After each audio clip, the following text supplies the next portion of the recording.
नमस्कार दोस्तों, क्या एक इंसान की जिद नियति की लिखी को बदल सकती है? कल्पना कीजिए एक ऐसे अभिशाप की जिसने 60,000 राजकुमारों को एक पल में भस्म कर दिया और उनकी आत्माओं को युगों युगों तक भटकने के लिए छोड़ दिया। एक ऐसा पाप जिसे धोने की शक्ति ना पृथ्वी के राजाओं में थी, ना स्वर्ग के देवताओं में। पीढ़ियां बीत गई, साम्राज्य ढह गए, लेकिन उन 60,000 प्रेत आत्माओं की मुक्ति का मार्ग नहीं मिला।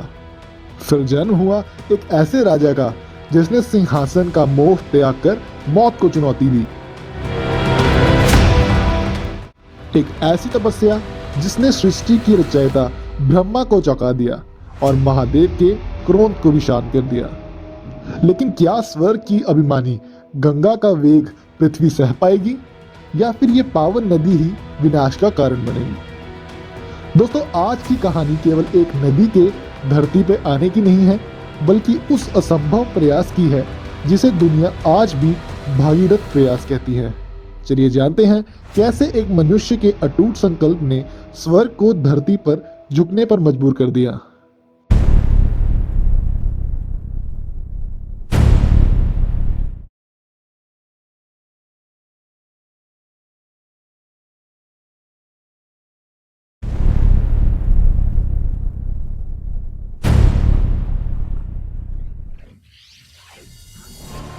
अयोध्या के सूर्यवंश में एक से बढ़कर एक प्रतापी राजा हुए, लेकिन राजा सागर का काल विजय और त्रासदी दोनों का संगम था। राजा सागर ने अपनी शक्ति को सिद्ध करने के लिए अश्वमेध यज्ञ का आयोजन किया। शास्त्र कहते हैं कि जब कोई राजा 100 अश्वमेध यज्ञ पूर्ण कर लेता है तो वह इंद्र के सिंहासन का अधिकारी बन जाता है। इसी भय से ग्रस्त होकर देवराज इंद्र ने कपट का सहारा लिया और यज्ञ के दिव्य अश्व को चुराकर पाताल लोक में परम तपस्वी कपिल मुनि के आश्रम में बांध दिया। जब राजा सागर के 60,000 पुत्र घोड़े को खोजते हुए पाताल पहुंचे तो उन्होंने मुनि को चोर समझकर उन पर प्रहार करने का दुस्साहस किया। वर्षों के ध्यान मग्न कपिल मुनि ने जैसे ही अपनी क्रोधित आंखें खोली, उनके नेत्रों से निकली तपो अग्नि ने 60,000 राजकुमारों को क्षण भर में भस्म कर दिया। उनकी आत्माएं बिना अंतिम संस्कार के प्रेत योनि में भटकने लगी। ऋषि के बाद बताया गया कि उनका उद्धार केवल तभी संभव है जब स्वर्ग की परम पावन नदी गंगा पृथ्वी पर आकर इनकी भस्म को स्पर्श करे। पीढ़ियां बीत गई, अंशुमान और दिलीप जैसे प्रतापी राजाओं ने प्रयास किए, लेकिन गंगा को स्वर्ग से उतारना किसी भी मानवीय शक्ति के बस में नहीं लग रहा था।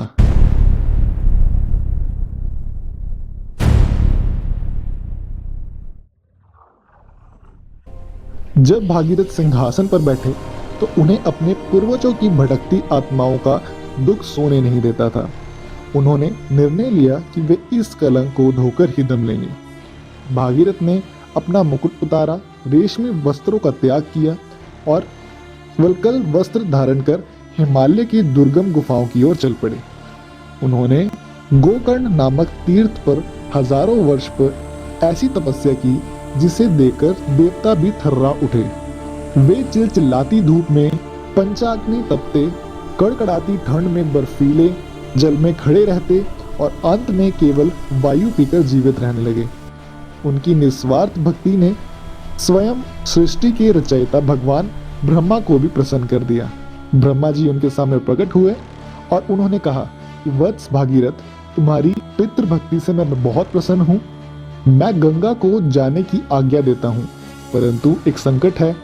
गंगा का वेग इतना प्रचंड है कि वह जब स्वर्ग से गिरेगी तो पृथ्वी उसका भार नहीं सह पाएगी और रसातल में समा जाएगी। इस ब्रह्मांड में केवल भगवान शिव ही हैं जो गंगा के उस प्रलयकारी वेग को झेल सकते हैं।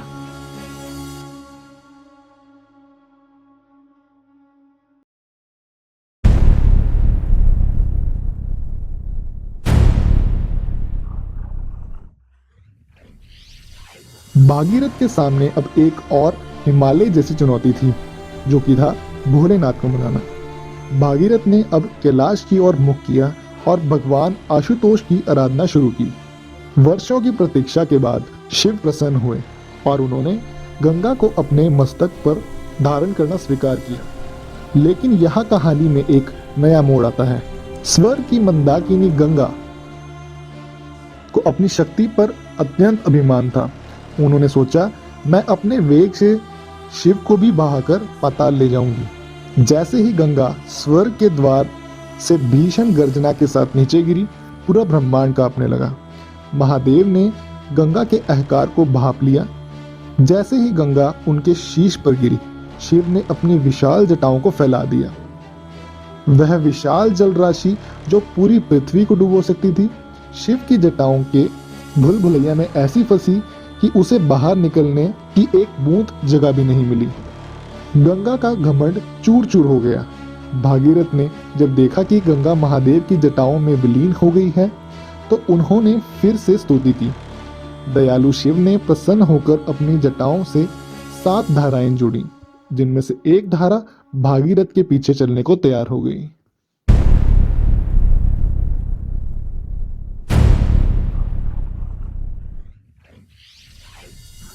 भागीरथ दिव्य रथ पर सवार होकर आगे आगे चलने लगे और गंगा की कल कल करती धारा उनके पीछे पीछे। यह दृश्य अद्भुत था। पहाड़ों को चीरती, जंगलों को सींचती मां गंगा आगे बढ़ रही थी।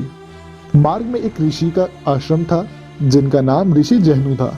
गंगा के उफान ने ऋषि के यज्ञ और आश्रम को तहस नहस कर दिया। क्रोधित ऋषि ने अपनी योग शक्ति से गंगा के पूरे प्रवाह को एक ही घूंट में पी लिया। भागीरथ एक बार फिर से संकट में पड़ गए। उन्होंने ऋषि जहनु से प्रार्थना की और अपनी विवशता बताई। ऋषि ने प्रसन्न होकर गंगा को अपनी जांग से बाहर निकाला, जिसके कारण गंगा का एक नाम जाह्नवी पड़ा और उन्हें ऋषि की पुत्री माना गया। इसके बाद गंगा हरिद्वार, प्रयाग और काशी होते हुए बंगाल की खाड़ी के पास उसी स्थान पर पहुंची जहां कपिल मुनि का आश्रम था और सागर पुत्रों की राख डूबी थी।